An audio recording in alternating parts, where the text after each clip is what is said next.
Oke bro, hari ini ada berita yang cukup menggemparkan, aneh di kompas.com. Jadi lo lihat kompas.com hari ini, judulnya Enggak hari ag- ini.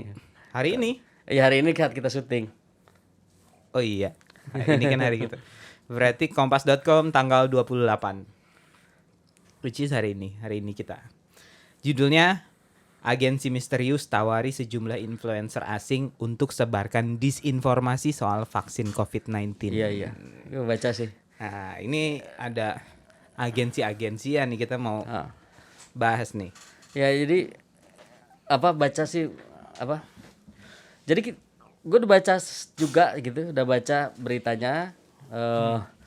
Memang menarik sih. Kita pengen bahas ini tapi bukan dari substansi dari pesan yang ingin disampaikan oleh si agensi melalui influencer itu. Kita pengen lebih kepada bagaimana cara si agensi ini menghubungi influencer supaya influencer entah itu mau menerima atau menolak, tapi pada intinya pesan ini tetap muncul ke publik dan menariknya tanpa harus bayar influencernya.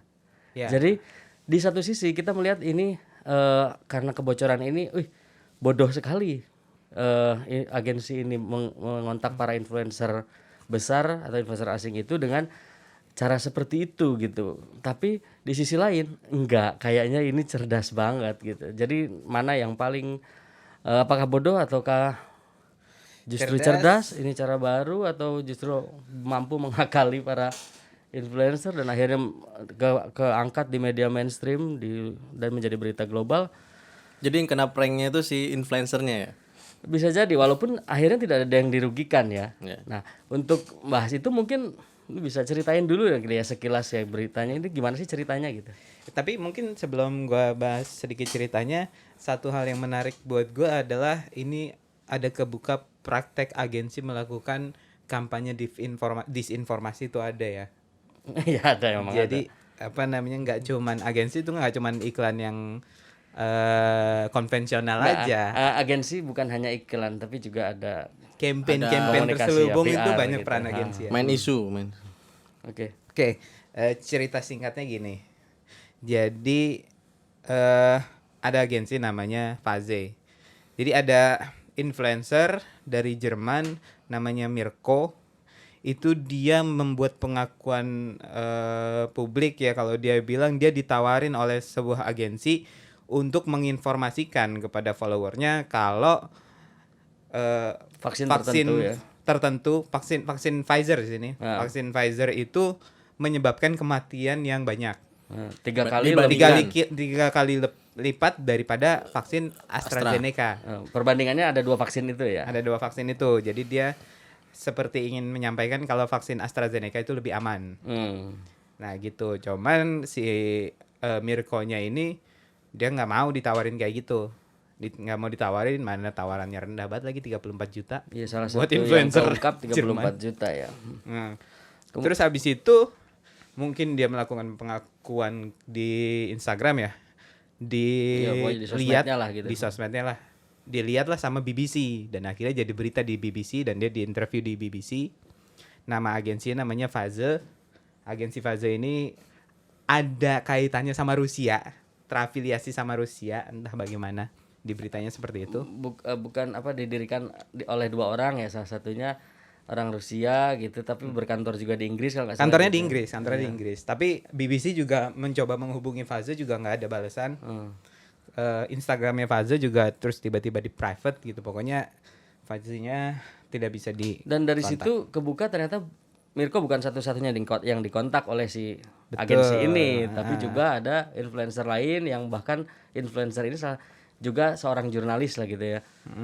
Ada siapa namanya ya, Leo. Terus ada lagi Leo. ternyata yang lain dan yang akhirnya terungkap semuanya declare lah.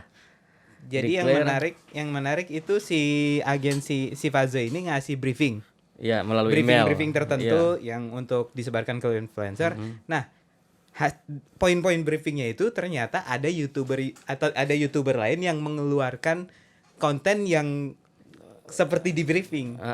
Jadi ada YouTuber dari India, dari Ya Maksudnya Brazil. bukan briefing gimana? bukan di luar dari yang nolak Nolak ini itu terindikasi ada yang nerima. ada juga sih yang nerima kerjaan dari Faze ini, salah satunya YouTuber dari India dan Brazil gitu kan. Tapi kemudian juga udah nggak ada lagi kontennya kan. Kontennya di take Jadi down sama sebenarnya itu mereka. juga tidak bisa dikonfirmasi kebenarannya juga. Nah, kalau bisa soal mirip kan bisa aja terjadi kan.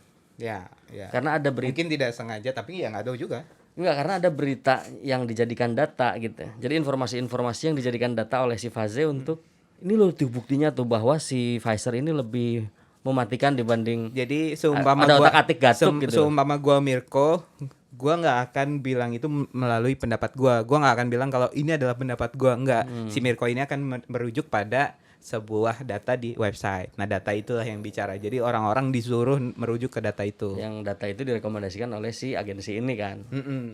Tapi itu terindikasi lemah karena memang faktanya nggak ada bahwa itu gara-gara vaksin itu tuh bukan gitu kan gitu ceritanya. Nah singkat cerita memang dari situ terungkap lah gitu ya. Masing-masing si influencer yang dihubungi oleh Faze ini mengungkap, oh iya sama dikontak juga nih, ditawari juga kerjasama dengan ini, tapi ya kita nggak mungkin lah menyebarkan ini kan kayak disinformasi gitu apa kan namanya, semacam dalam tanda kutip untuk Menjadi penyebar hoax. untuk apa ya, untuk mengatakan bahwa vaksin itu atau salah satu vaksin itu tidak baik gitu. Jadi untuk Black campaign lah. black campaign lah gitu. Baik itu terhadap vaksinasi maupun terhadap salah satu brand kan gitu, awalnya dugaan kita tuh begitu dari berita yang ada gitu. Nah, tapi dari situ justru kelihatan ada yang unik karena beritanya kemudian muncul dan semua yang ada dalam materi briefing yang diberikan oleh si agensi kepada para calon influencernya itu kemudian juga terungkap di pemberitaan, bahkan di media-media besar termasuk yang kita baca juga kalau di Indonesia salah satunya ada di kompas.com. Ya berarti apa yang ingin disampaikan oleh si agensinya berhasil. dong. Di satu sisi begitu. Coba kita breakdown dulu ya. Pemberitaan ini harusnya dibaca dengan kacamata kemudian orang bilang kalau wah AstraZeneca melakukan black campaign nih. Gitu dong. Oke, nah sebelum sampai ke situ justru dari berita yang muncul, ini kan semua berita seragam lah ya, bahwa di kompas.com pun judulnya disebut bahwa untuk menyebarkan disinformasi, Kayak itu dulu tuh yang paling utama, bahwa ini yang tersebar adalah disinformasi, beritanya ya, isi dari yang pesan-pesan yang ingin disampaikan oleh si agensi melalui influencer itu. Tapi yang dari yang kalian baca, siapa diuntungkan, siapa dirugikan?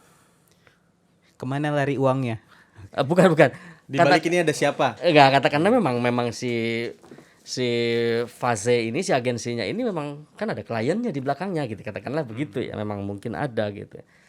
Tapi kalau dari berita yang ada, mungkin dugaannya pasti sebagian besar akan bilang bahwa kayaknya di pesanan AstraZeneca deh. Ya. Karena yang disebut Melakukan black campaign? vaksin jelek, bukan yang disebut vaksinnya jelek dan lebih mematikan adalah Pfizer. Bener gitu kan? Pasti yang muncul kan anggapannya. Gimana? Begitu juga nggak ngerasanya? Ya itu satu itu karena di situ dia mention brand ya. Ya ini pendapat pribadi ya, bisa jadi salah kan. Wah, bisa jadi ini salah satu di antara dua brand ini yang melakukan yang bermain lah. Siapa? Ya kalau dari beritanya yang lebih jelek kan apa? Pfizer kan. Ya. Ya berarti si AstraZeneca yang mungkin melakukan atau membunyikan campaign itu. Mensponsori. Ya mensponsori melalui agensi ini. Itu yang sekilas. Ya. Nah, tapi gue juga tadi ngeliat, oh iya juga ya. Ini bisa jadi juga si agensinya yang memang bodoh. Dalam arti dia nggak bisa menjaga campaign ini berjalan secara soft gitu kan, tanpa harus keluar tuh nama brand agensinya dia. Ini masih sejalan dengan pendapat pertama lo lagi tadi berarti. Harusnya kalaupun memang ini nggak perlu keluar tuh nama-nama brand ataupun si agensinya sendiri juga jangan sampai keluar. Mungkin ini persepsi kedua itu gitu kan. Kalau analisa lu? Analisa Terkait ini? gua. Yang Ada pasti persaingan- dengan keluarnya persaingan merek? berita ini di BBC yang ngeluarin berita ini ya. Pfizer nggak jadi rugi. Enggak, Tadinya kan Pfizer mau dirugikan, tapi kan- terselamatkan oleh beritanya BBC. Jadi Jadi Pfizer kan ada nggak jadi dua rugi. analisa nih kalau dari situnya. Ini strategi marketing walaupun marketing yang black campaign atau playing victim. Kalau ini sebuah strategi marketing yang walaupun itu black campaign, maka memang oh ini AstraZeneca lagi jelek-jelekin Pfizer gitu. Tapi kalau playing victim, Pfizer yang diuntungkan. Pfizer justru lagi seolah-olah gue dirugikan nih dengan pemberitaan Iya. ini kan Iya. gitu. Berarti dia yang ngeluarin gitu. Tinggal bagaimana setelah itu komunikasi Pfizer gitu kan. Jadi Ini yang kan playing victim yang lu maksud itu sih Pfizer-nya ini gitu kan. iya, jadi kan ada dua analisa kalau kita mau bahas ke situ. Nah, tapi balik lagi ke tadi si Roy bilang bahwa dari awal dan semua berita bilang bahwa bahkan termasuk influencernya ngomong bahwa ini pesanan untuk menyebarkan disinformasi gitu. Artinya apa? Artinya terlepas dari beritanya mau bagusan Pfizer kayak jelekan Astra atau sebaliknya bagusan AstraZeneca bagus lebih jelek Pfizer sudah tidak berpengaruh apa-apa. Karena ini disinformasi. Jadi tidak ada yang dirugikan dari sisi brand. Bisa jadi atas pemberitaan AstraZeneca ini. masih dirugikan dong. Bahkan Belum juga tentu. bisa jadi kalau Belum tentu kan di makanya. situ juga datanya dikeluarin juga bahwa itu data-datanya juga ya nggak valid. Maksudnya bukan nggak valid, Betul, nggak betul. nggak spesifik gitu kan Betul. kematiannya karena apa belum tentu. Iya. Dari situ pada akhirnya gitu. Berarti kalau Pfizer tidak dirugikan udah jelas dengan keluarnya berita ini di BBC, Pfizer menjadi terselamatkan Iya, udah namanya. terkonfirmasi secara Tapi kemudian otomatis. orang kan masih berasumsi kalau jangan-jangan AstraZeneca penjahat nih. Masih di sini karena belum terbukti siapa di balik Pfizer kan. Iya, tapi kan juga tidak dirugikan juga toh fasenya sendiri tidak bisa dikonfirmasi ininya sendiri walaupun fase bisa dihubungi tetap gak akan ngaku dong. Itu kan etika menjaga kerahasiaan klien gitu. Tapi terlepas dari itu kalau menurut gua karena ini sudah disepakati secara global bahwa ini sebuah disinformasi, semua yang disebut di dalam berita ini tidak ada yang dirugikan secara substansi karena ini adalah disepakati gitu dalam tanda kutip sebagai misi untuk menyebarkan hoax kan gitu, untuk menciptakan miskom, gitu ya, bukan untuk menciptakan sebuah pemahaman atau wacana apa gitu, enggak gitu. Jadi tidak ada yang dirugikan dari sisi brand. Nah berangkat dari itu karena nggak ada di sisi yang dirugikan dari sisi brand, tetapi pesannya tetap nyampe. Karena ini nanti terlepas lah kalau kali ini kan menurut kita aja ya analisa kita aja nggak ada yang dirugikan dari brand, tapi kan kalau publik punya penilaian masing-masing. Tapi terlepas dari itu karena ini apa istilahnya key message-nya gitu, pesan-pesan kunci yang ingin disampaikan oleh si agensi melalui influencer itu ternyata akhirnya tersampaikan melalui influencer dan kemudian diberitakan oleh media-media mainstream. Nah kita akan balik lagi ke berarti si agensi ini berhasil. Berarti si agensi ini sudah menjalankan sebuah misi yang agak rumit kelihatannya tapi kemudian berhasil.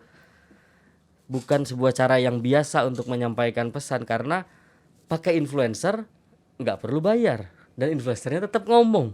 Influencernya menolak tapi influencernya tetap menyampaikan. Semua influencer itu.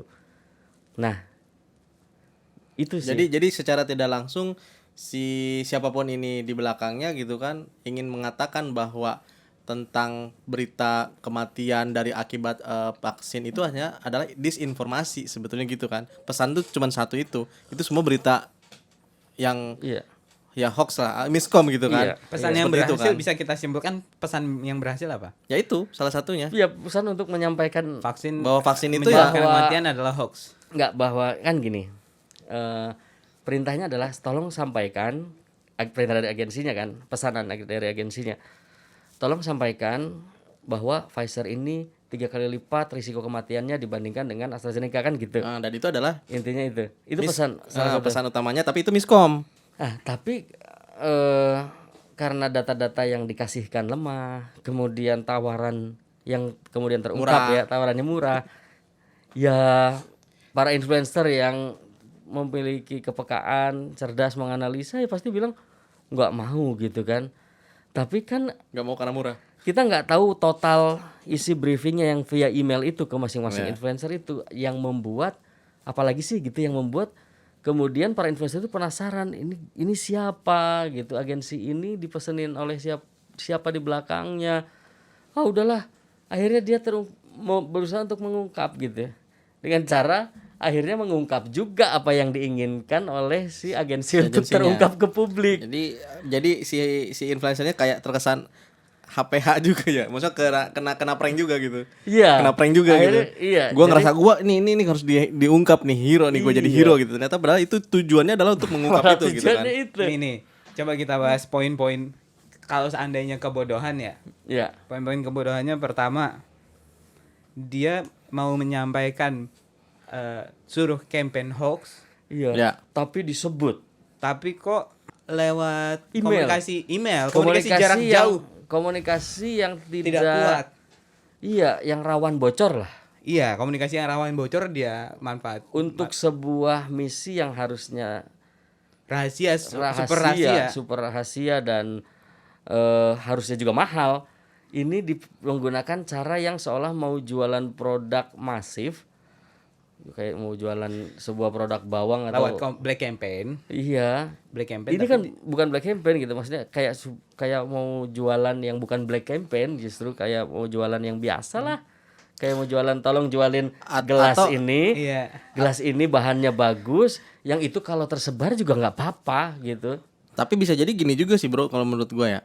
Sebetulnya yang istilahnya diprangin itu bukan ke si influencernya, tapi medianya.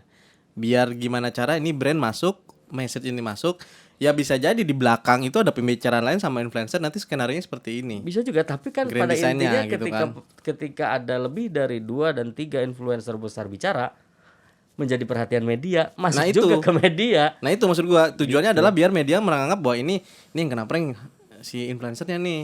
Padahal mungkin influencer sama si brand tuh udah atau si agensi udah satu Iya. suara. Betul. Walaupun Skenarionya buat begitu, media gitu. bukan semata karena influencer itu bicara ya, tapi lebih karena memang ini isunya kok isu sensitif ya gitu. Isu yang mestinya tuh dikeluarkan oleh siapa sih, WHO kali gitu atau Kementerian Kesehatan di negara masing-masing atau apa gitu. Lah ini kok Yang gua penasaran tuh dan untuk isu sensitif itu dari berita ini ada dua sih. Satu, siapa sih yang pertama kali menyebut kalau ini adalah disinformasinya? Siapa yang mengeluarkan itu? Si influencernya atau memang iya medianya yang meng-capture ini adalah disinformasi? Iya akhirnya Itu gua media penasaran meng-capture ini disinformasi itu karena data-data yang dikasihkan itu kan tidak kuat. Oh, berarti dari medianya ya? Dari medianya. Dan kalau si influencer kan mengatakan soal penasarannya karena ini gimana sih gitu, informasi ini benar atau tidaknya. Oh, gue mau dibayar buat ngabarin berita ini nih, Bro. Berarti kita juga kena prank dong kalau kayak gini. Secara tidak langsung kita juga memberitakan berita ini. Juga Ini termasuk siapa yang dikerjain media. sih? Dan siapa yang Siapa ya? yang ngerjain sih? Itu Kan yang gitu. mencurigakan adalah antara wah ini fase bodoh nih, Ya. atau kok fase pura-pura bodoh ya. Iya. Pura-pura bodoh untuk memperlihatkan kecerdasan atau memang Iya, bodoh dan gue gitu. juga awalnya kan ke trapnya di gitu. Ini kok agensi bodoh banget gitu kan. Kok mau bisa-bisanya gitu. Enggak Bukan yang terlalu ceroboh gitu kan. ceroboh Kalau banget. Tapi sebuah misi rahasia atau misi yang mestinya hidden banget, yang mestinya low profile dikerjainnya kok pakai cara seperti Kayak itu. kemarin Kayak ada receh banget gitu ada ya. penyebaran hoax tulisannya Dahlan Iskan kan juga kayak gitu. Prinsipnya sama, yaitu ada tulisannya Dahlan Iskan, Oh iya.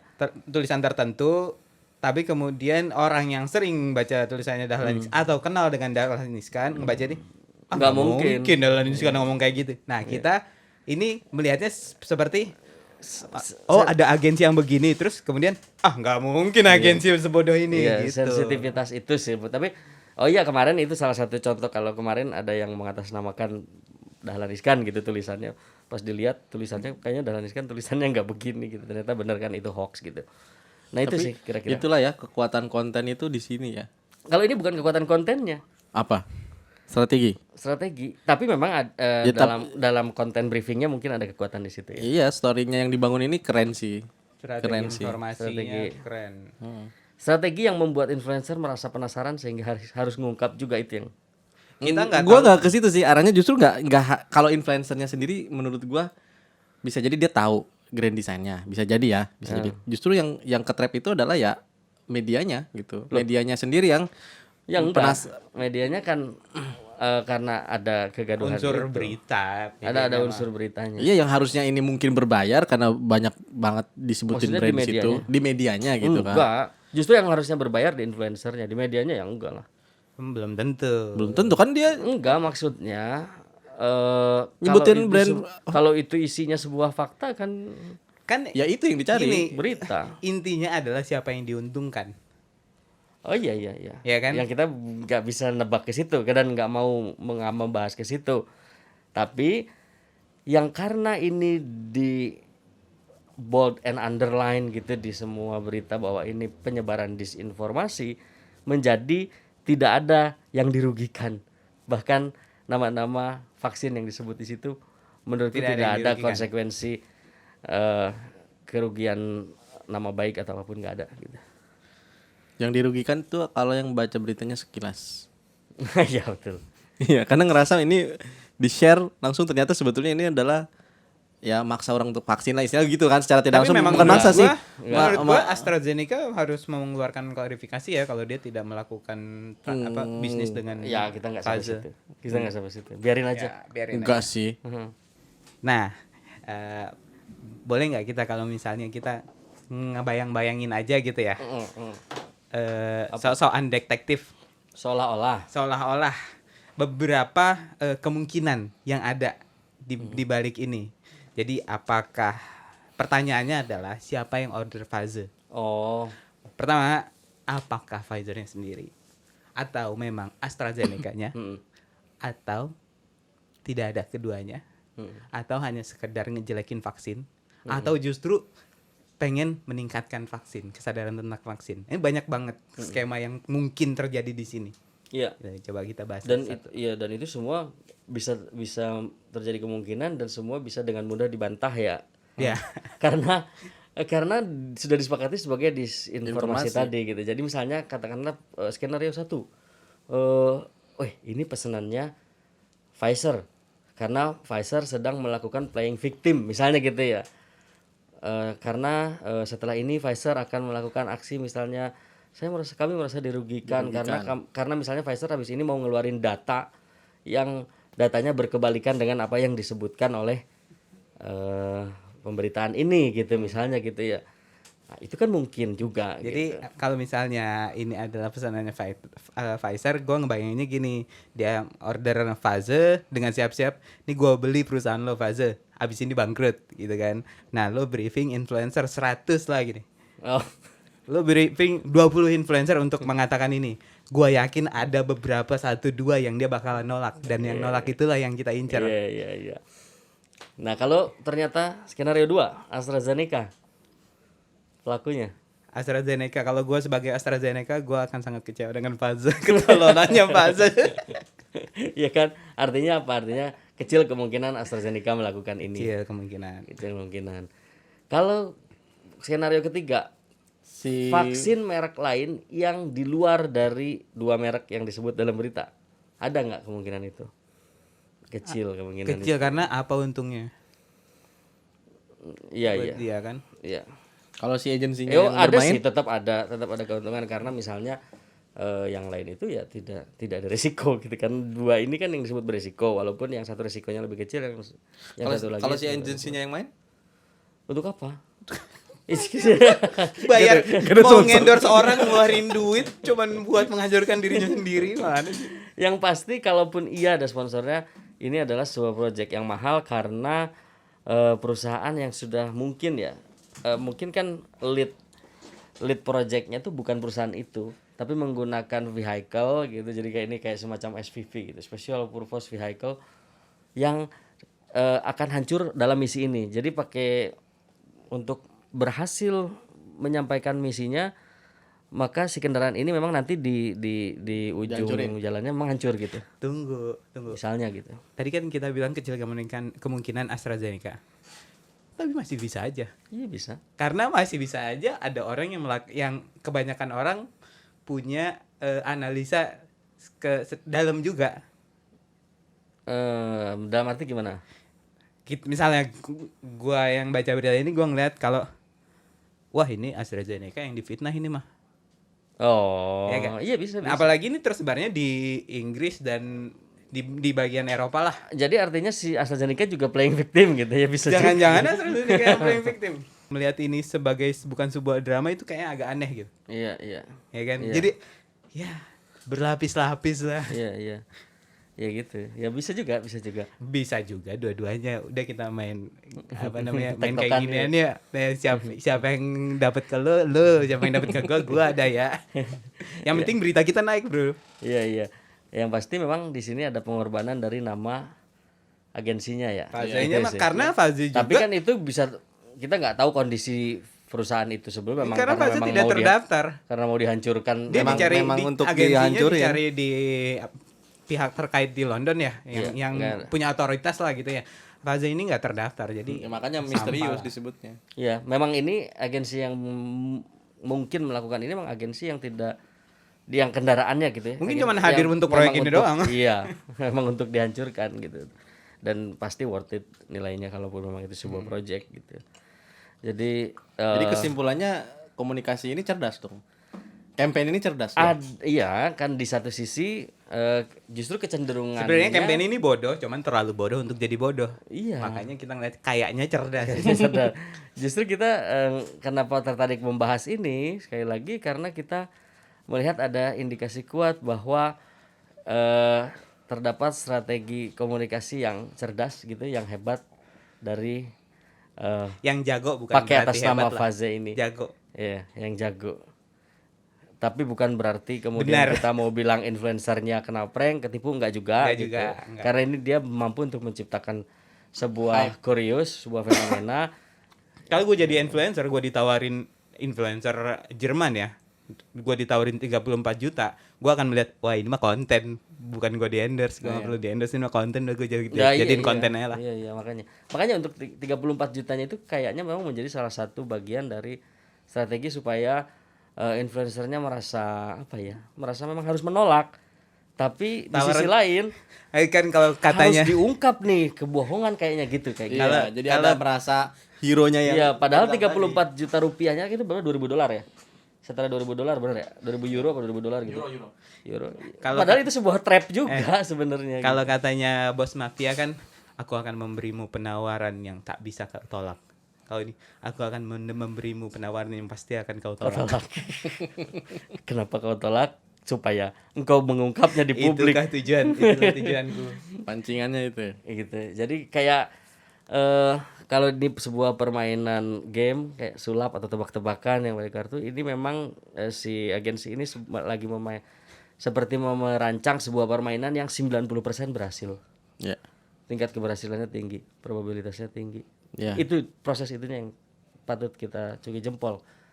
Dalam konteks memang ini Desain komunikasi ya. desain yang memang bukan karena dia bodoh gitu. Dan yang pasti pekerjaan agensi itu memang sebenarnya sangat menarik ya. Ya, Nggak cuman bikin iklan, bro. Pekerjaan agensi ternyata ya ada strategi penyebaran disinformasi juga. ya ada. kalaupun memang benar kan ini salah satu dinamika dari industri komunikasi. Jadi ini salah satu tanda dinamisnya yang sampai ternyata harus segitunya totalitasnya gitu. Ngorbanin Dan satu sebagai brand yang dibangun untuk sebagai dihancurkan. netizen, sebagai ya pembaca juga harus hati-hati juga dengan Iya. berita Tapi ataupun informasi sebentar. yang Kalau lah kemudian memang brand, pemilik merek dan atau siapapun pengguna jasa agensi melihat bahwa justru yang dilakukan Faze ini sebuah kehebatan, sebuah ide yang brilian, ya berarti Faze ini juga tidak datang untuk dihancurkan.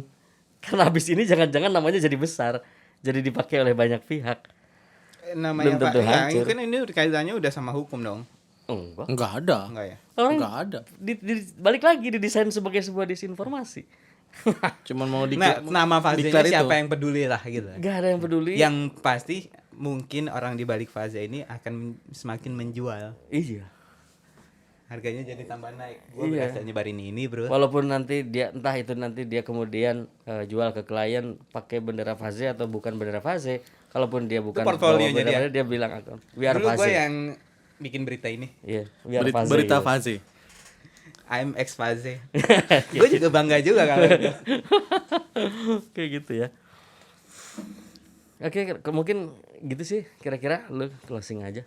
Gue closing gue pesannya adalah pikir 2 kali apapun yang informasi semua informasi itu adalah makanan mentah. Nah lo kan nggak boleh makan makanan mentah kan, jadi lo harus dikasih otak buat masak informasi itu. Apapun outputnya yang pasti itu harus dari lo sendiri. Jangan Kecuali ikut-ikutan. salad. Hah? Apa kalau di Sunda apa namanya? Lalap. Mentah. Oh iya, Itu mentah. informasi lalap itu kayak suara burung, makanannya mentah-mentah. Oke, thank Lu you. apa? Iya sama. Poinnya adalah membaca berita, pesan ataupun informasi ya jangan sampai kejebak dulu lah. Artinya apalagi sekarang gampang banget kan menyebar informasi.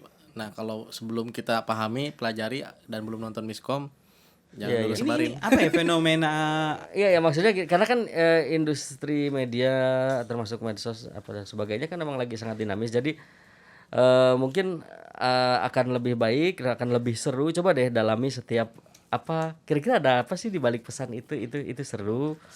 Ya, Coba terus aja. satu hal lagi, gue kalaupun memang ini secara naluriah ya istilah kata si influencer ini ternyata benar-benar dia menolak untuk memberitakan disinformasi berita apapun itu yang jelek, ya gue cukup acungin jempol gitu kan dengan misinya itu. Nah harapannya itu jadi bener pengaruh juga buat influencer lain terutama di Indonesia. Kalaupun memang berita informasinya belum jelas, ya jangan jadi bagian itu gitu. Oh iya, oke, betul. Setuju kalau kalau soal itunya. Tapi intinya adalah benar kata Roy juga Andi, gali aja supaya kalian tidak terjebak pada situasi miskom. Ya, supaya nggak jadi korban miskom. miskom? Miskom. Gitu. Ciao.